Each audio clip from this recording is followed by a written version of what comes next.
comando! Desiderate degli onori e le ricompense! La vita comoda! Esiste per voi l'impossibile! Quali sono le tre parole che formano il nostro dogma?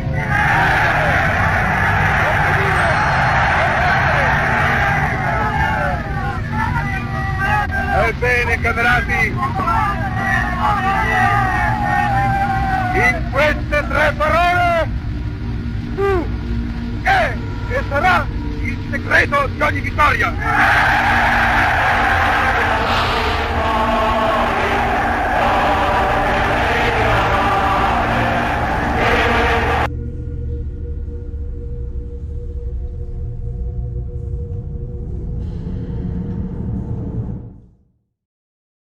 Fascism.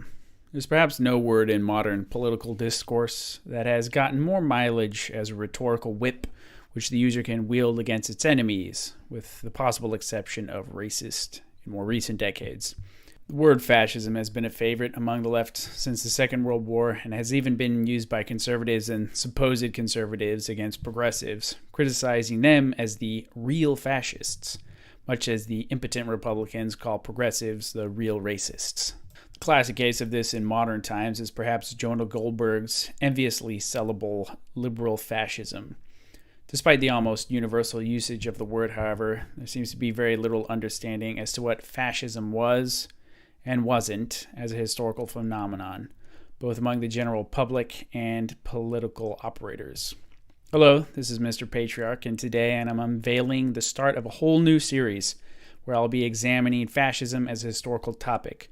But before I do, please like, share, and subscribe and get the word out. I'm very excited about this one and look forward to exploring this topic with you guys. Let's get into it. Across YouTube and in media at large, you hear a lot of talk about fascism from all sides of the political spectrum. What should be noticeable to a student of history, however, is how generally unimpressive most of the content created about this topic is. Either that or it's a cursory treatment, a surface-level examination that doesn't go in deep.